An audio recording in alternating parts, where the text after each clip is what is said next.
Após incêndios criminosos, escolas e comunidades de Juí temem novos ataques. Bancários aderem à paralisação parcial. Secretaria de Educação lança novo método de avaliação educacional do Estado. Unidade de atendimento da Justiça Federal funciona agora em Ijuí. SUSEP implanta o sistema Infopem RS em todos os presídios. As informações da segurança pública no município. No Giro pelo Esporte, São Luís, Top 4 Pro Vôlei de Campeões e, claro, a dupla Grenal do Brasileiro. Começa agora o Jornal das 6.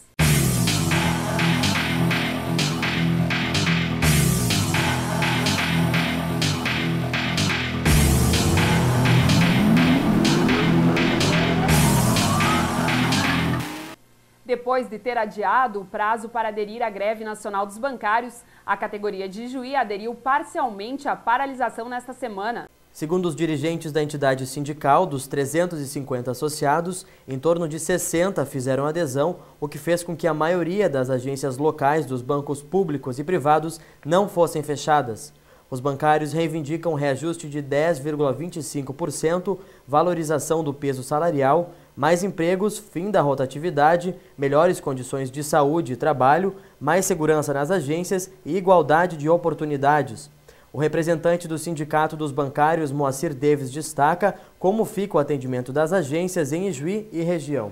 Elas não têm a abertura realizada, como a agência da Caixa aqui em Ijuí, e os clientes, se tiverem algum atendimento a ser feito, se localizam no autoatendimento ou nas lotéricas. A agência não está fazendo atendimento por parte dos funcionários. De acordo com o Sindicato dos Bancários, no Rio Grande do Sul, mais de 600 agências aderiram à paralisação. No Brasil, a greve nacional atinge mais de 8.000 unidades.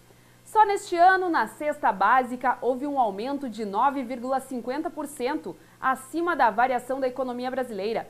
Vamos conferir agora o comentário econômico com José Valdemir Muchen. Olá, amigos do Canal 31. Estamos aqui novamente, então, para discutir, para analisar e para repercutir o comportamento dos preços e, de certa forma, da inflação, medidos a partir da cesta básica aqui no município de Juí. Cesta básica essa que é, então, composta por 49 produtos, né, de primeira necessidade e que, em tese, deveriam ser suficientes para uma família de 4 pessoas passar por um período de 30 dias. Em relação ao mês de agosto, nós observamos, então, que esses 49 produtos custam, em média, R$ 824, isso implica num aumento de aproximadamente 1,60 pontos percentuais em relação ao mês de julho, e no ano de 2012 nós já tivemos então um aumento acumulado na ordem de 9,50%. Aumento esse significativamente acima da variação da inflação na economia brasileira, que nesse período acumula um aumento em torno de 3,60%. Nos últimos 12 meses, essa variação de preços ela já atinge um patamar de 11,30%, o que nos mostra, de certa forma, que nós estamos observando, né, e confirmando, de certa forma, o que se percebe quando nós vamos ao mercado, de que efetivamente os preços dos produtos em termos médios têm mostrado, sim, uma elevação e, no nosso caso da cesta básica, muito acima da variação da própria inflação.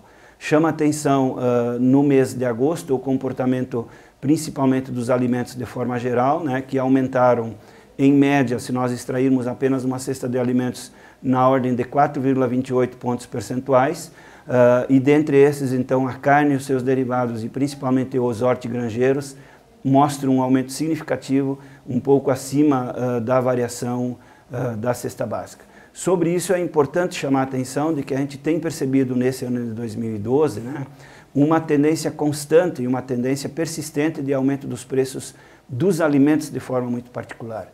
Nós vínhamos observando em anos anteriores de que, em tese, pelo menos, a variação da cesta básica deveria, e ela efetivamente se comporta próximo da variação da inflação, e nesse ano de 2012 nós observamos que efetivamente nós estamos sentindo sim uma variação muito forte nos preços dos alimentos.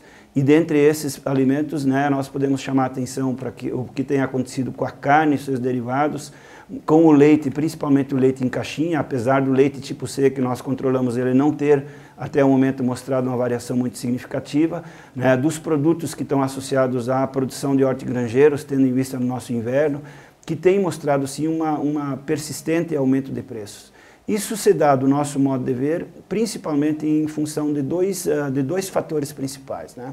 O primeiro fator está associado efetivamente à seca que a nossa região e o estado do Rio Grande do Sul passou no final de 2011 e no início de 2012, o que produziu, de certa forma, uma redução de alimentos, né? A redução da carne, a redução da oferta de leite e principalmente o impacto sobre o preço das matérias-primas que são utilizados então nos processos de produção, principalmente da carne, nos seus derivados e do leite dos seus derivados, mas também a oferta de produtos hortigranjeiros que tem mostrado um aumento de preço. Então, a seca nessa região e também a seca que nós observamos agora em 2012 nos Estados Unidos, ela de certa forma tem pressionado por aumento dos preços dos alimentos, não apenas na nossa região, na economia do Brasil inteiro, e também no mundo inteiro os preços dos alimentos eles estão com uma tendência de aumento. Um outro elemento importante é o elemento que está associado um pouco à questão da política econômica do governo brasileiro, propriamente dito. Nós temos visto que nesses últimos anos o crescimento do PIB na economia brasileira, que resulta em aumento da renda média das pessoas, e a partir do aumento da renda média as pessoas passam a consumir mais, esse aumento do PIB na economia brasileira ele tem por base basicamente mecanismos que incentivam o aumento do consumo, principalmente o aumento da oferta de crédito, e o aumento e a diminuição das taxas de juros para os consumidores. Então, esse é um outro elemento que é importante a gente considerar e que efetivamente nós observamos nos últimos anos um aumento da renda média das pessoas, né? Nós observamos aí, os dados apontam que em torno de 32 milhões de pessoas passaram da classe D para a classe C, ou então da classe C para a classe B. Isso implica em um aumento da renda dessas pessoas e principalmente naquelas faixas de salário mais baixos. Essa renda, praticamente toda ela é alocada no consumo e, portanto, um aumento da demanda e uma pressão sobre os preços. Então, esses dados, eles mostram, de certa forma, né, de que em 2012 a gente tem, sim, uma tendência de aumento de preços. Se nós olharmos especificamente dos alimentos que em agosto aumentaram na ordem de 4,20 pontos percentuais, se nós olharmos um horizonte maior de janeiro até agosto de 2012, se nós extrairmos dessa cesta básica uma cesta de consumo composta apenas por 13 alimentos, o que está sendo divulgado por aí por cesta básica nacional, esses alimentos eles já aumentaram de janeiro a agosto de 2012 na ordem de 22 pontos percentuais. Isso de fato confirma então aquela sensação que nós temos quando vamos fazer as compras nos supermercados de que está tudo mais caro, né? As donas de casa que normalmente reclamam sobre isso, de fato, tem sido constatado de que os preços efetivamente eles estão maiores. Especificamente em relação ao comportamento do leite, principalmente do leite em caixinha, né, que a gente já verificou um aumento de preço significativamente maior do que a tendência normal, também nós podemos explicar esse comportamento principalmente se nós considerarmos os efeitos da seca, por um lado, né, sobre a oferta de alimentos, né, a soja, o farelo de soja, o milho, né, e a própria ração como alimento básico na produção de leite, eles aumentaram significativamente seus custos e esses custos, obviamente, eles são repassados aí para a produção de leite e, consequentemente, o consumidor final ele tende a aumentar um preço maior. E, obviamente, que também, nesse caso do consumo de leite, nós temos, sim, o impacto da variação da renda, que não só sobre o leite, mas principalmente sobre os preços da cesta básica, tem sido significativo nesses últimos períodos. A Secretaria Estadual da Educação lançou hoje em Porto Alegre um modelo de avaliação escolar que promete envolver pais, alunos, professores e funcionários. O chamado Sistema Estadual de Avaliação Educativa analisará, uma vez por ano, um conjunto de 50 indicadores da infraestrutura à área pedagógica em cada um dos mais de 2.000 estabelecimentos de ensino estaduais. As comunidades escolares vão conceder conceitos de 1 a 5 para esses 50 tópicos distribuídos em 6 grandes áreas. Os conceitos de cada escola ficarão disponíveis para consulta online. A coordenadora da 36ª Coordenadoria Regional de Educação, Rosmary Gobo, destaca de que forma esta avaliação permitirá acompanhar o desenvolvimento das atividades dentro das escolas. O objetivo do CEAP é fazer, num primeiro momento, com a participação de todos os segmentos da comunidade escolar, por isso que estarão sendo chamados professores, conselho escolar, alunos, funcionários. Será avaliado em 6 dimensões a Secretaria de Educação, as 30 coordenadorias e todas as 2.500 escolas da nossa rede. Primeiramente, faremos um diagnóstico da rede, incluindo a dimensão da gestão, da aprendizagem, da estrutura física, da avaliação na carreira dos professores. E dentro desse contexto, tem o objetivo, o SEAP, de fazer um diagnóstico mais eficaz do que o próprio IDEB. Não só o IDEB, ele traz indicadores importantes, mas ele é aplicado e avaliado, né, a duas áreas do conhecimento, a matemática e a língua portuguesa. O SEAP vai avaliar todas as áreas do conhecimento e, além disso, ampliando para que realmente a gente consiga perceber onde estão as nossas dificuldades da rede estadual, para, a partir dessas dificuldades, propor alternativas e metodologias para melhorar a aprendizagem e fazer com que todos os alunos que acessam a escola pública tenham possibilidades de construir conhecimentos mais significativos para a sua vida e aprender com cidadania, né, que é o nosso desafio enquanto gestores da rede. As escolas terão até outubro para se prepararem e tomar conhecimento do programa virtual disponibilizado pela Secretaria. Em novembro e dezembro, as comunidades farão o processo de avaliação. Os conceitos serão colocados na internet até o final do ano. Segundo estatísticas, cerca de 70% das mortes no trânsito são causadas pelo excesso de velocidade e álcool, aliado à direção.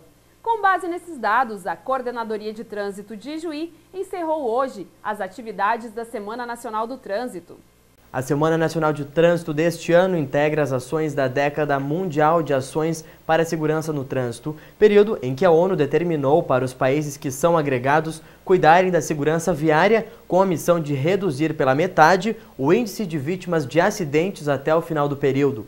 O tema da semana neste ano em Ijuí foi Não exceda a velocidade, preserve a vida. As atividades foram desenvolvidas dentro das escolas, nas ruas com a distribuição de material informativo e dentro das empresas da cidade. O coordenador de trânsito, Bira Tertal, destaca como a realização das atividades visa amenizar os acidentes no trânsito. Na verdade, nós viemos tendo essas ações desde o ano 2009 e agora, neste ano, com essa caminhada, a partir dos projetos que nós desenvolvemos no ensino fundamental, como o Se Essa Rua Fosse Minha, em diversas escolas do município, e também o projeto para o ensino médio, em Trânsito, Atitudes Mudam Caminhos, nós já estamos colhendo alguns resultados. A Operação Balada Segura também é um exemplo da aliança feita entre a educação e a fiscalização, e que não deve ser diferente, nós temos que caminhar a educação e a fiscalização. Então, nesse sentido, nós já tivemos um resultado, comparando o ano passado, no mesmo período, nós tivemos uma redução, levando em conta o aumento significativo da frota veicular, nós temos uma redução de mais de 3% nos números de acidentes atendidos pela Coordenadoria de Trânsito em relação ao ano de 2012, em relação ao ano de 2011. Esse já é um resultado que nós acreditamos que é parte desse desempenho que nós temos tido na educação para o trânsito. Uma caminhada pelas ruas centrais do município marca o encerramento da Semana Nacional do Trânsito. Entidades, escolas e órgãos públicos participaram das atividades que visam conscientizar a comunidade sobre os riscos da imprudência no trânsito. A professora e orientadora do projeto Se Essa Rua Fosse Minha na Escola João Goulart de Ijuí, Jaqueline Berti, salienta a importância da adesão das escolas a projetos como este. Muito importante, porque através dos alunos que a gente faz a conscientização, eles cobram das famílias e dos parentes as atitudes no trânsito, respeitar as placas, respeitar as regras de trânsito, é muito importante. Dentre as ações que estão interligadas à Semana Nacional do Trânsito está a Operação Balada Segura, que visa fiscalizar, além de orientar e conscientizar a população, principalmente no que se refere ao combate à união entre álcool e direção. Você já teve problemas ao encaminhar ações de competência do Juizado Especial Federal em Ijuí?